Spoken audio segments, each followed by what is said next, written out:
बाहरी बाहरी करती है कि बाहरी का विरोध करेंगे, बाहरी का विरोध करेंगे, लेकिन पता नहीं लोगों को हो क्या जाता है। जब से ये विधानसभा बनी है, हरियाणा प्रदेश बना है, तब से लेकर अब तक इस क्षेत्र का जो विधायक नहीं बना है, और यही कारण है कि सोना विधानसभा इतने पिछड़ी हुई है।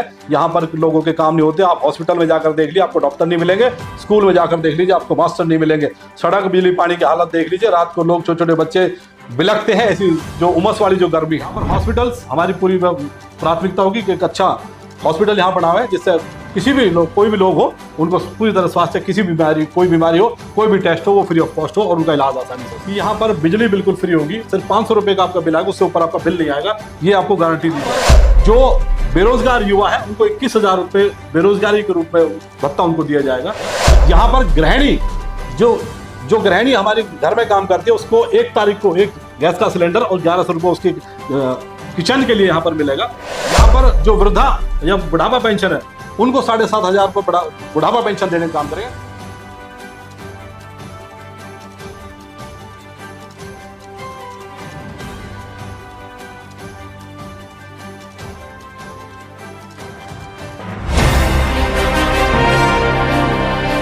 हरियाणा में जैसे जैसे विधानसभा चुनाव नजदीक आ रही हैं, वैसे वैसे सभी राजनीतिक दलों में चुनावों को लेकर बेचैनी बढ़ती जा रही है और सभी पार्टी चुनाव जीतने की पुरजोर कोशिश में लगी हुई है।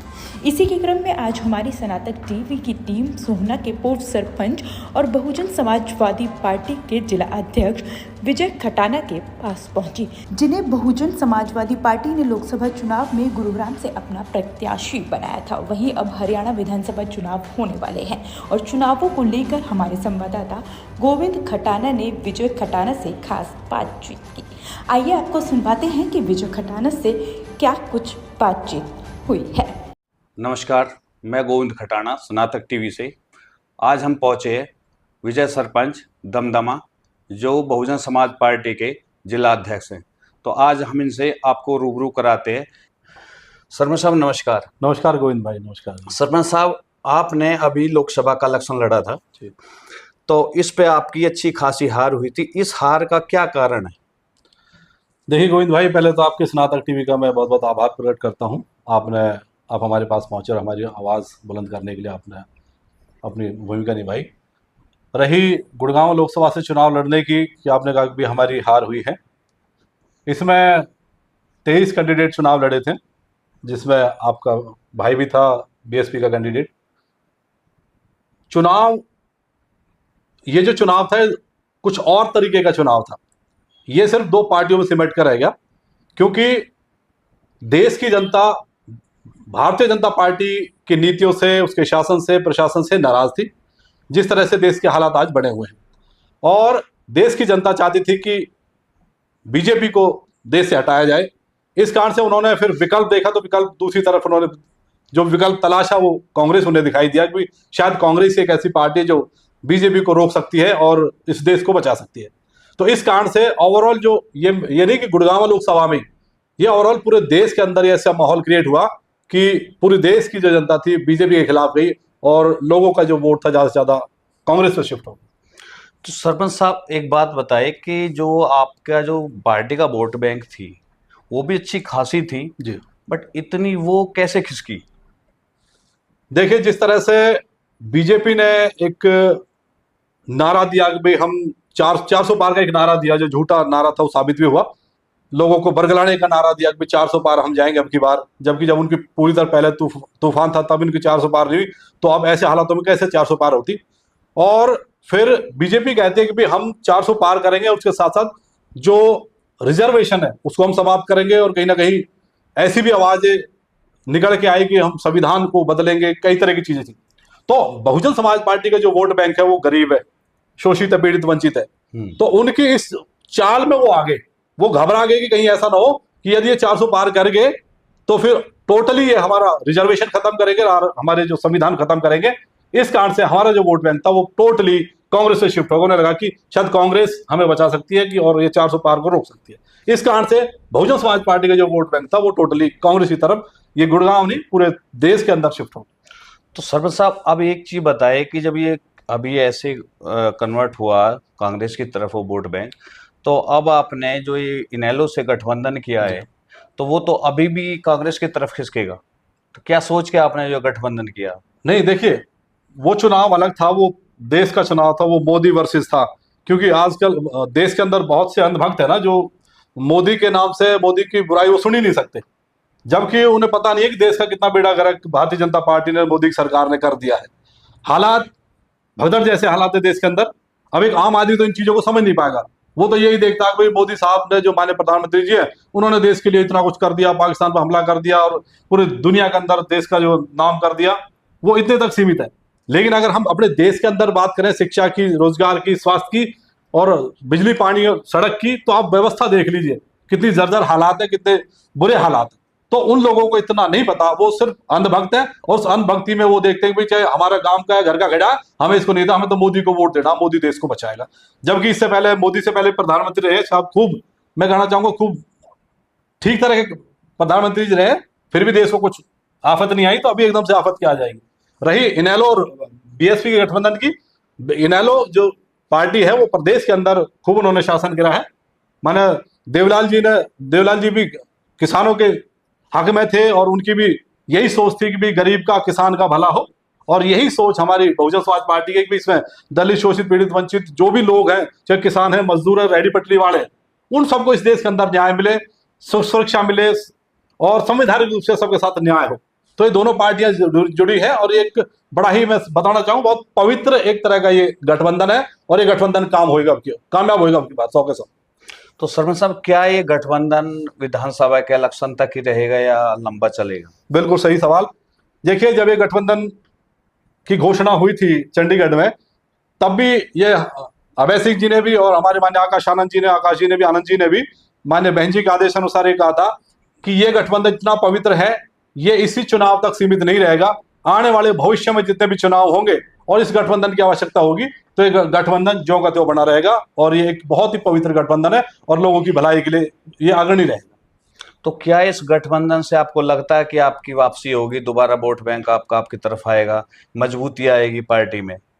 बिल्कुल, मैं पूरी तरह आश्वस्त हूं। जिस तरह से अभय सिंह जी का अपना रोल है हरियाणा प्रदेश के अंदर और बहुजन समाज पार्टी का जो अपना वोट बैंक है, क्योंकि दोनों ही कहीं ना कहीं महसूस कर रहे थे कि दोनों को एक होना चाहिए।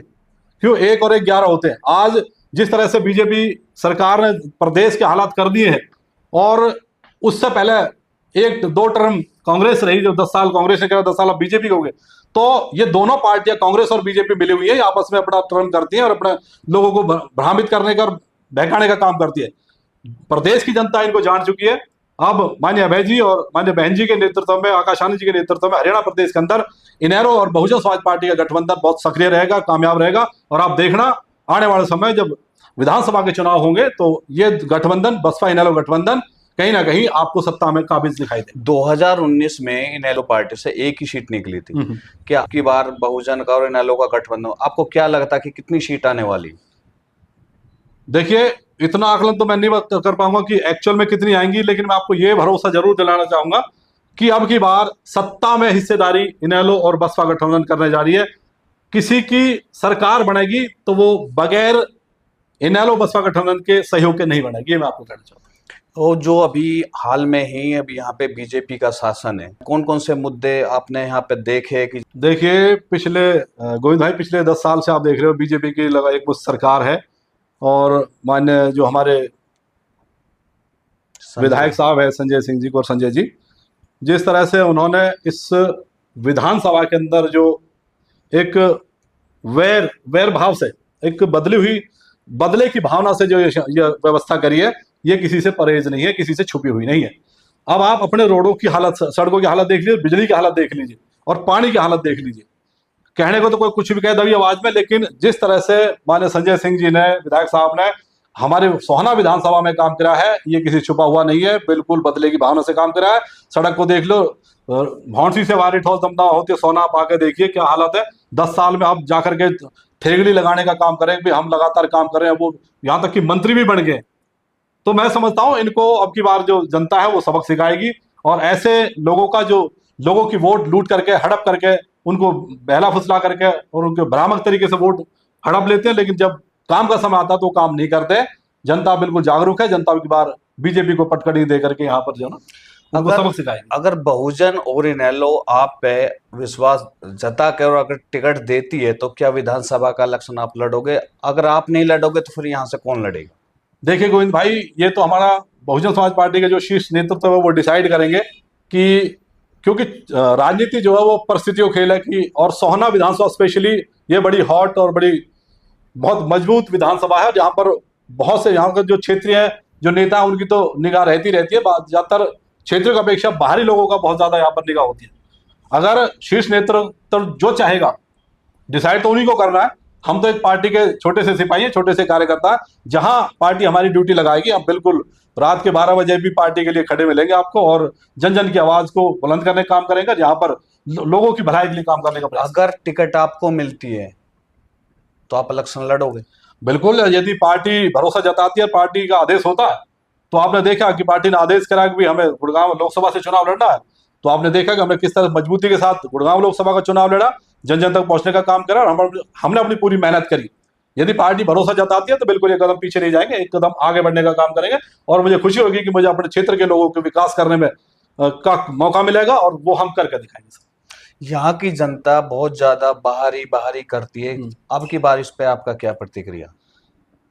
देखिए, इस सोहना विधानसभा का क्षेत्र की जो जनता की बात है, बाहरी बाहरी करती है कि बाहरी का विरोध करेंगे, बाहरी का विरोध करेंगे, लेकिन पता नहीं लोगों को हो क्या जाता है।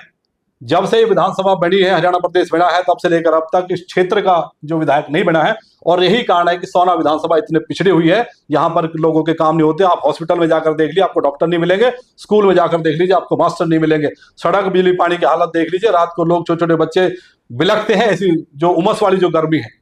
सो मैं तो आपके मीडिया के माध्यम से, आपके स्नातक टीवी के माध्यम से अपने लोगों से, क्षेत्र सोहना विधानसभा से अपील करना चाहूंगा कि अपने को पहचानिए। जो आपके बीच का होगा, जो आपका अपना होगा, वो आपका भला कर सकता है। ये बाहरी आएंगे, और जिस तरह से ये क्रम चलता आ रहा है, आते हैं और सोहना विधानसभा के आपके इस पगड़ी को यहाँ से लूट कर ले जाते हैं, और यहाँ पर जो विकास के नाम की आपको कोई एक सुई की नोक तक की जो विकास के कार्य है वो नहीं करते। तो आप जागरूक हो जाइए, और अब की बार अपने क्षेत्र को पकड़िए, जो आपके क्षेत्र का हो और आपको लगे कि हमारे हक और अधिकार की लड़ाई लड़ सकता है, उसको आप वोट करें साहब, चाहे वो कोई भी हो। मान के चलो आप अपने एरिया के हक की बात कर रहे हो और अपने क्षेत्र के नेता की बात कर रहे हो, तो अगर कांग्रेस से या बीजेपी से कोई आ जाता है तो फिर उस पर आप क्या बोलना चाहते हो? मतलब कांग्रेस बीजेपी से कौन आ जाता है? आपने बोला भाई अपने क्षेत्र का हो और जो भी हो उसके साथ लगो जी। अगर यहाँ कांग्रेस का अपने क्षेत्र के को दे देती है, बीजेपी के कोई कैंडिडेट अपने क्षेत्र का आ जाता है, तो फिर उस पर आप क्या बोल रहे हो? ये तो सर फिर तो जनता डिसाइड करेगी ना भाई। क्षेत्र के दो भी हो सके, 3 भी हो सके, 4 भी हो जाए क्षेत्र के, लेकिन जनता ये डिसाइड करे कि इस क्षेत्र के अंदर पूरे 5 साल तो घर में लोग बैठे रहते हैं, कि आपके बीच में लगातार कौन आपके बीच में रहा है, कौन आपके हक अधिकार की लड़ाई लड़ सकता है। जनता उनको पहचानेगी, क्योंकि जनता सब रोटी खाते हैं, सबको पता है कौन किस में हमारा भलाई है, किस में आपको हमारा बुरा हो सकता है, या फिर हमारे जो भला नहीं हो सकता। तो जनता जागरूक। तो सरपंच साहब एक चीज और बताइए लास्ट के 10 साल होने जा रहे हैं अभी बीजेपी के, आपको क्या क्या कामों की कमी आपको महसूस हुई है यहाँ पे, जो आप अपने क्षेत्र में घूमते हो? जी जी। तो आपको क्या लगता है कि हमारे इतने काम अभी अधूरे पड़े? देखिए गोविंद भाई, बहुत बेहतरीन सवाल है, और ये सवाल आपने पूछ के बहुत अच्छा करा। सबसे पहले तो यदि किसी व्यवस्था को हमें सुधारना है तो हमें शिक्षा पे बहुत ज्यादा जोर देने की आवश्यकता है। पहले हम स्कूल का विकास करेंगे, शिक्षा, स्वास्थ्य। दूसरा स्वास्थ्य है, आप सोहना के हॉस्पिटल की हालत देख लीजिए। सोहना भी आज इतना रेवेन्यू देता है हरियाणा प्रदेश को। यहाँ पर आर जोन भी है, बाहरी लोग भी बस रहे हैं, यहाँ कमर्शियल भी है, और आजकल यहाँ इस क्षेत्र में जो जमीनों का रेट बहुत हाई है। तो सरकार रेवेन्यू के नाम पे बहुत ज्यादा लूट, मतलब खूब कमा रही है यहाँ से, लेकिन विकास के नाम पर कुछ नहीं है। यहाँ पर हॉस्पिटल्स, हमारी पूरी प्राथमिकता होगी कि एक अच्छा हॉस्पिटल यहाँ बना हुआ है, जिससे किसी भी लोग, कोई भी लोग हो, उनको पूरी तरह स्वास्थ्य, किसी भी बीमारी, कोई बीमारी हो, कोई भी टेस्ट हो, वो फ्री ऑफ कॉस्ट हो, और उनका इलाज आसानी से हो सके। यहाँ पर सड़कों की आप हालत देख लीजिए, बहुत बुरे हालात है। यहाँ पर बिजली का प्रॉपर कोई सॉल्यूशन नहीं है। मैंने जैसे बताया कि हमारा जो बसपा और इनेलो का जो गठबंधन है, उसमें क्लियरली घोषणा पत्र में कहा गया है कि यहाँ पर बिजली बिल्कुल फ्री होगी, सिर्फ 500 रुपए का आपका बिल आएगा, उससे ऊपर आपका बिल नहीं आएगा, ये आपको गारंटी दी जाएगी। यहाँ पर जो बेरोजगार युवा है उनको 21,000 रुपए बेरोजगारी के रूप में भत्ता उनको दिया जाएगा। यहाँ पर गृहिणी जो जो गृहिणी हमारे घर में काम करती है उसको 1 तारीख को एक गैस का सिलेंडर और 1100 रुपये उसके किचन के लिए यहाँ पर मिलेगा। यहाँ पर जो वृद्धा या बुढ़ापा पेंशन है उनको 7,500 रुपये बुढ़ापा पेंशन देने का काम करेंगे। तो मतलब आदरणीय बहन जी जो कहती है वो करके दिखाती है, और यही इतिहास तब देवीलाल जी का रहा है, माननीय ओम प्रकाश चौटाला जी का रहा है कि ये जो लोग कमिटमेंट करते हैं उसको पूरा करते हैं। तो दोनों पार्टियां अपने कमिटमेंट में सफल होगी, मुझे पूरी उम्मीद है। जो इन्होंने अपने घोषणा पत्र में हमने जो बात कही है दोनों गठबंधन ने, ये हम ग्राउंड पे करके दिखाएंगे और जनता को बिल्कुल खुशहाल जीवन देने का काम। तो सरपंच साहब, सोहना तावड़ू की जनता को आप क्या संदेश देना चाहते हो? भाई मैं तो आपके मीडिया माध्यम से यही एक विनम्रता से एक मैसेज देना चाहता हूं कि आपने जब से विधानसभा बनी है या जब से प्रदेश बना है, आप सदा से ही कांग्रेस और बीजेपी को वोट देते आ रहे हैं, और आप अपने दिल के ऊपर हाथ रख के कहें कि इन पार्टी ने आपको भला करा हो, आपके बच्चे को गवर्नमेंट जॉब मिली हो, आपके लिए स्वास्थ्य मिला हो, आपको एजुकेशन मिली हो, आपको बिजली मिली हो, पानी मिली हो। ये दोनों जो पार्टियां हैं ये एक दूसरे की पूरक है, दोनों मिली हुई है, इन दोनों की विचारधारा एक है। यदि देश की आजादी के 75 साल बाद भी आपकी व्यवस्था नहीं सुधरी तो कहीं ना कोई क्वेश्चन मार्क है। अब की बार आप बहुजन समाज पार्टी और इनेलो का जो गठबंधन है, इस पवित्र गठबंधन को आप एक बार जरूर आजमाएं। आपके हालात, आपकी जीवन शैली, आपकी जो व्यवस्था है वो जरूर परिवर्तन होगी, मुझे ऐसा विश्वास है। तो आप मेरे भाइयों, मेरी माताएं बहनें, आप इस पर जरूर गौर करें, एक बार जरूर इस पर सोचें। तो ये थे हमारे बीच में विजय खटाना दमदमा से, जिनका साफ तौर पे कहना है कि अब की बार बहुजन और इनेलो को आजमाए। तो सुना आपने कि विजय खटाना ने क्या कुछ कहा। इसी तरह की तमाम बड़ी खबरों से जुड़े रहने के लिए सनातक टीवी को लाइक, शेयर और सब्सक्राइब करना बिल्कुल ना भूलें। Bureau report, Sanatak TV.